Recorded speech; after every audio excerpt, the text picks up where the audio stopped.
Shalom, call Lime La, Yahweh, Bahashem, Yahweh. Shemrakah Akwadash, double honor to the elders and the apostles of the millstone. Shalom to Yakim in the faith and work in truth and sincerity.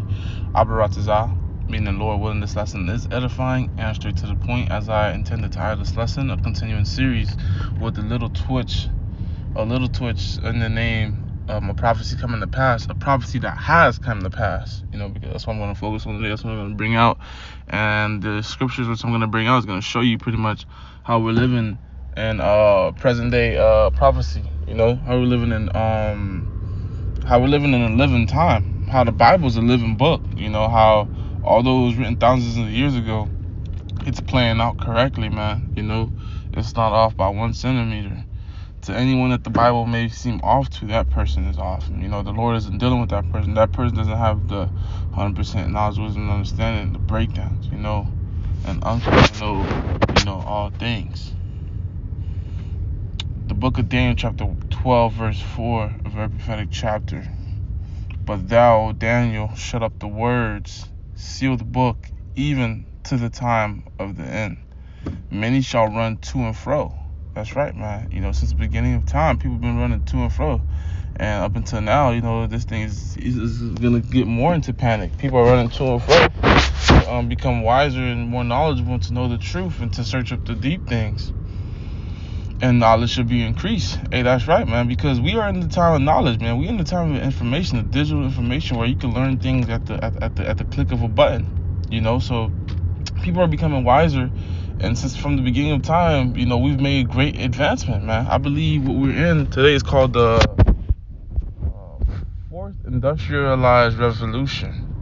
And we'll search that up real quick. Fourth industrial revolution. We'll put the brightness up. And here we'll have a chart or a graph that pretty much displays, the advancements we are, because now we're in cyber-physical systems.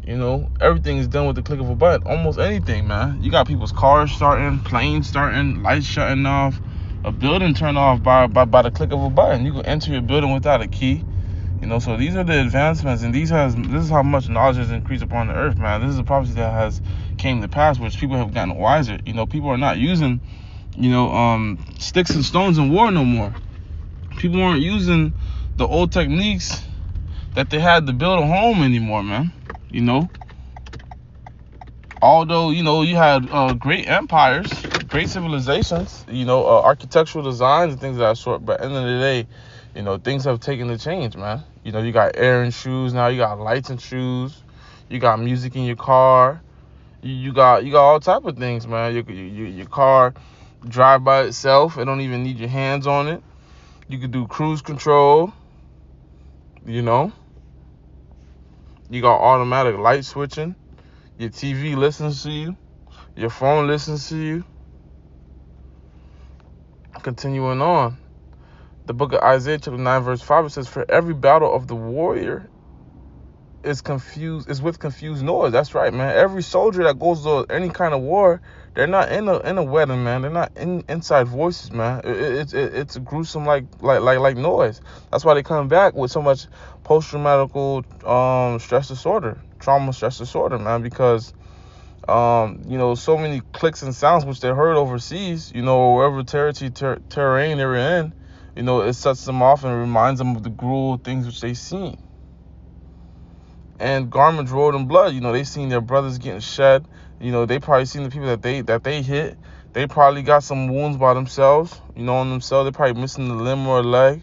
All these things aren't things that you just roll over the bed and you just forget, man. These things, have a lasting effect on you. But as gruesome as that was before, in time, it says, but this shall be with burning of fuel of fire. What is this talking about? This is talking about the thermonuclear ICBM nuclear missiles that we're using in World War III. Because we're not using sticks and stones no more. We're not using the gunpowder no more with muskets and knives and horses, man. Now we're using drones and planes, and we're dropping nukes, and we're sending ICBM nuclear missiles, which can go from one continent to another continent in under minutes and cause catastrophic, damage. In under minutes. Back in time, this used to take years, take much calculation. Now by the click of a button, you could be deleted off the planet Earth. You know, your whole territory, your whole state, your whole country. So these are the times that we're living in where, you know, things are becoming more intimidating, because things are becoming more not intimate, but sensitive, because the damage is going to be so much more catastrophic and it's so easy to happen.